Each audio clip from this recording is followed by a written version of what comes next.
বর্তমান সময়ে আপনি গরিব হন, আপনি ধনী হন কিংবা আপনি মধ্যবিত্ত হন, একটা ব্যাংকের সেভিংস অ্যাকাউন্ট তো সবারই রয়েছে। বর্তমানে যেহেতু সবাই অনলাইনে ট্রানজাকশন করাটাই বেশি পছন্দ করেন, তো সেই কারণে ব্যাংকে অ্যাকাউন্ট তো সবারই রয়েছে। তো সেক্ষেত্রে আপনাদের কাছে যদি সেভিংস অ্যাকাউন্ট থাকে, সে যে কোনো ব্যাংকেই হতে পারে, স্টেট ব্যাংক অফ ইন্ডিয়া হতে পারে, পাঞ্জাব ন্যাশনাল ব্যাংক হতে পারে, আইডিএফসি হতে পারে, অর্থাৎ যে কোনো সরকারি ব্যাংকে অথবা বেসরকারি ব্যাংকেই আপনাদের অ্যাকাউন্ট থাকুক না কেন, রিজার্ভ ব্যাংক অফ ইন্ডিয়ার তরফ থেকে যেই নিয়ম রয়েছে সেই নিয়মে আপনি সেভিংস অ্যাকাউন্টে সর্বাধিক কত টাকা জমা রাখতে পারবেন, অথবা সর্বাধিক কত টাকার আপনি ট্রানজাকশন করতে পারবেন, অথবা কত টাকা জমা করতে পারবেন, এই নিয়ে কিন্তু একটা নির্দিষ্ট গাইডলাইন্স রয়েছে। তো চলুন জেনে নিই সেক্ষেত্রে কি বলা হয়েছে। প্রথমে জানিয়ে দিই, আপনি যদি সেভিংস অ্যাকাউন্ট খোলেন তাহলে সেক্ষেত্রে আপনাদের টাকা নিরাপদে থাকে এবং সরকার পক্ষ থেকেও এই সুবিধা একটা সহজলভ্য সুবিধা সেভিংস অ্যাকাউন্ট খুললে। আপনি যদি ব্যাংকে সেভিংস অ্যাকাউন্ট খুলে তাতে যদি আপনি টাকা রাখেন তাহলে আপনার টাকা নর্মালি নিরাপদেই থাকবে। যদি আপনি ওটিপি কাউকে শেয়ার না করেন বা কেউ ফোন করলো আপনি যদি সমস্ত ডিটেলস যদি তাকে বলে না দেন তাহলে আপনাদের নিরাপদেই থাকবে। এছাড়াও ব্যাংক আপনাকে টাকার উপরে সুদও প্রদান করে। সেভিংস অ্যাকাউন্টে যদিও খুবই অল্প মাত্রার সুদ প্রদান করে, কিন্তু সুদ কিন্তু আপনারা সবাই পান। অনেক সময় দেখা যায় যে মানুষ লক্ষাধিক টাকা সেভিংস অ্যাকাউন্টে জমা রাখেন, কিন্তু তাদের জানা দরকার যে সেভিংস অ্যাকাউন্টে কত টাকা অবধি জমা রাখলে আরবিআইয়ের আপনি নজরে পড়বেন না, অথবা আপনি ইনকাম ট্যাক্সের নজরে পড়বেন না। তো সেক্ষেত্রে আপনাদের মনে যদি প্রশ্ন থাকে যে আপনি সেভিংস অ্যাকাউন্টে আপনি কত টাকা রাখতে পারবেন, তাহলে সেক্ষেত্রে আপনাদের জানিয়ে দিই যে সেভিংস অ্যাকাউন্টে টাকা রাখার কিন্তু কোনো নির্দিষ্ট সীমা নেই। অর্থাৎ সেক্ষেত্রে কোনো নির্দিষ্ট লিমিট নেই যে সেভিংস অ্যাকাউন্টে আপনি 2 লক্ষ টাকা রাখতে পারবেন, অথবা সেভিংস অ্যাকাউন্টে আপনি 5 লক্ষ টাকা রাখতে পারবেন, সেরকম কোনো লিমিট। আপনি যত টাকা খুশি তত টাকাই আপনি সেভিংস অ্যাকাউন্টে রাখতে পারবেন। কিন্তু সবথেকে গুরুত্বপূর্ণ বিষয়টি হচ্ছে যে সেভিংস অ্যাকাউন্টে যেই টাকা আপনি জমাচ্ছেন সেই অর্থ কিন্তু আয়করের আওতাতে আসতে পারে।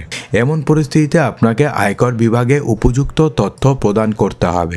একই সঙ্গে আয়ের উৎস সম্পর্কেও আপনাকে জানাতে হবে। অর্থাৎ আপনি যে সেভিংস অ্যাকাউন্টে টাকাটি জমা করছেন সেই টাকাটি আসলো কোথার থেকে। আপনি নর্মাল একজন স্টুডেন্ট, আপনাদের অ্যাকাউন্টে মাসের পর মাস লক্ষ লক্ষ টাকা জমা হয়ে যাচ্ছে, তো সেক্ষেত্রে তো আপনাকে যে টাকাটি আসলো সেই টাকার তো আয়ের উৎস তো আপনাকে জানাতেই হবে, বা টাকাটি কোথার থেকে আসলো সেই আয়ের উৎস তো আপনাকে জানাতেই হবে। সেক্ষেত্রে নর্মালি আপনাকে ব্যাংকে ডিপোজিট করার সময় জানাতে হবে না, কিন্তু সেক্ষেত্রে যদি ইনকাম ট্যাক্সের ডিপার্টমেন্টের তরফ থেকে যদি আপনাদের কাছে মেইল আসে অথবা যদি চিঠি আসে তাহলে সেক্ষেত্রে তো আপনাকে জানাতেই হবে। তো সেক্ষেত্রে ক্লিয়ার যে গাইডলাইন্সটি রয়েছে সেটা হচ্ছে, যদি কোনো ব্যক্তি একটি আর্থিক বছরে প্রায় 10 লক্ষ টাকার বেশি যদি জমা করেন, ক্যাশে যদি জমা করেন, তবে সেই তথ্য central board of direct taxes অর্থাৎ সিবিডিটিকে ব্যাংক কিন্তু জানিয়ে দেবে। অর্থাৎ একটি আর্থিক বছরে 1 এপ্রিল থেকে পরের বছরে 31 মার্চ পর্যন্ত যদি কোনো ব্যক্তি ক্যাশে যদি সেভিংস অ্যাকাউন্টে 10 লক্ষ টাকার বেশি যদি জমা করে, তাহলে সেক্ষেত্রে যেই ব্যাংকে আপনি জমা করবেন সেই ব্যাংক সেই তথ্যটাকে সিবিডিটিকে পাঠিয়ে দেবে। তো এই সীমা FD, cash deposit, bond, mutual fund এবং শেয়ার বিনিয়োগের ক্ষেত্রে প্রযোজ্য। অর্থাৎ এইগুলো তো আপনি 10 লক্ষ টাকা পর্যন্তই আপনি বিনিয়োগ করতে পারবেন। সেক্ষেত্রে আপনি যদি আপনাদের অ্যাকাউন্টে 10 লক্ষ টাকার বেশি যদি আপনি জমা করেন, তবে আয়কর বিভাগ তা নিয়ে তদন্ত করতে পারে। তদন্তে যদি সন্তোষজনক কোনো প্রমাণ না পাওয়া যায়, অর্থাৎ সেক্ষেত্রে এত টাকা আপনাদের অ্যাকাউন্টে আসলো কিভাবে, আপনাদের অ্যাকাউন্টে ধরুন খোলার পর থেকে আপনাদের অ্যাকাউন্টে কোনো ট্রানজাকশন হয়নি, বড় ট্রানজাকশন 200-500 টাকার হয়েছে, হঠাৎ করে আপনাদের অ্যাকাউন্টে 10 লক্ষ টাকা জমা পড়ে গেল, তো সেক্ষেত্রে তো আপনাদের এগেনস্টে ইনকাম ট্যাক্স একটা তদন্ত করতেই পারে। আয়কর বিভাগে জমাকৃত টাকার ওপরে 60% ট্যাক্স দিতে হতে পারে যদি আপনি কোনো সন্তোষজনক প্রমাণ যদি না দেখাতে পারেন যে টাকাটি কোথার থেকে আসলো, টাকাটির সোর্স অফ ইনকাম কি, টাকাটি কে দিয়েছে আপনাকে। তো যদি আপনি দেখাতে না পারেন তাহলে সেক্ষেত্রে 60% ট্যাক্স দিতে হতে পারে, 25% চার্জ দিতে হতে পারে এবং 4% সেস দেওয়া ধার্য করা হতে পারে। তো সেক্ষেত্রে আপনাদের মনে একটা প্রশ্ন আসতে পারে যে ব্যাংকে সেভিংস অ্যাকাউন্ট রাখাটা কি সঠিক নাকি সঠিক নয়। তো সেক্ষেত্রে কিন্তু এক্ষেত্রে বিভিন্ন মত রয়েছে। সেক্ষেত্রে আপনি কি চাইছেন টোটালি তার উপর ডিপেন্ড করে।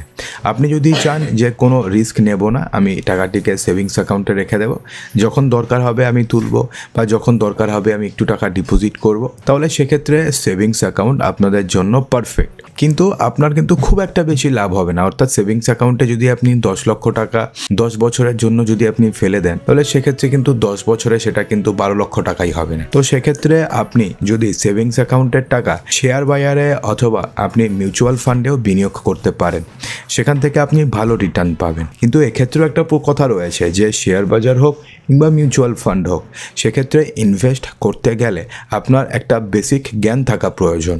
অর্থাৎ সেক্ষেত্রে আপনাদের শেয়ার বাজারের জ্ঞান থাকা প্রয়োজন বা মিউচুয়াল ফান্ডের জ্ঞান থাকা প্রয়োজন। আপনি যদি কারো থেকে শুনে আপনি শেয়ার বাজারে ইনভেস্ট করে দেন, মিউচুয়াল ফান্ডে ইনভেস্ট করে দেন, তো আপনি তো টাকা পাবেনই না, উল্টে আপনাদের টাকা ডুবে যাবে। অর্থাৎ 10 লক্ষ টাকা আপনি রাখলেন, দেখলেন যে 5 বছর পরে সেটা হয়ে গেল 2 লক্ষ টাকা।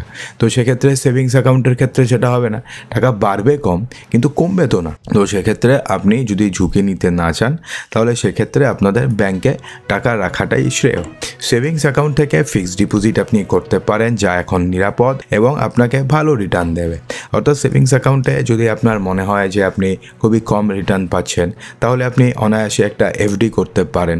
কারণ এফডিতে বর্তমানে 7.5%, 8% পর্যন্ত, বা আপনি যদি সুপার সিনিয়র সিটিজেন হয়ে থাকে অর্থাৎ অথবা আপনাদের বাড়ির কারোর বয়স যদি 80-র উপরে হয়ে থাকে, তাহলে সেক্ষেত্রে তো প্রায় 8% পর্যন্ত আপনি ইন্টারেস্ট রেট পেয়ে যাবেন যদি আপনি ফিক্সড ডিপোজিট করেন। তো সেক্ষেত্রে আপনারা এখন কতটা রিটার্ন চান বা কতটা আপনি রিস্ক নিতে পারবেন তার উপরে ডিপেন্ড করছে যে আপনি টাকা কী করবেন। যদি আপনি রিস্ক নিতে না চান, তাহলে পরে আপনি সেভিংস অ্যাকাউন্টেও রাখতে পারেন, আপনি ফিক্সড ডিপোজিট করতে পারেন। ফিক্সড ডিপোজিট করলেও যদি আপনাদের এমন মনে হয় যে টাকা আপনার এখনই দরকার বা ধরুন রাত্রেবেলা দরকার হলো বা কালকে সকালে দরকার হলো, তো সেক্ষেত্রে ফিক্সড ডিপোজিট করে লাভ নেই, সেক্ষেত্রে আপনি নর্মালি সেভিংসে রাখুন। কিন্তু যদি মনে হয় যে আপনাদের টাকা আগামী 6 মাস কিংবা 1 বছরের খুব একটা দরকার পড়বে না, তাহলে সেক্ষেত্রে আপনি টাকা ফিক্সড ডিপোজিট করে রাখতে পারেন। অর্থাৎ আপনার উপর টোটালি ডিপেন্ড করবে যে আপনি কী চান, আপনি কতটা রিস্ক নিতে চান, আপনার টাকা কবে প্রয়োজন, তার উপরে ডিপেন্ড করে আপনি টাকা ফিক্সড করবেন,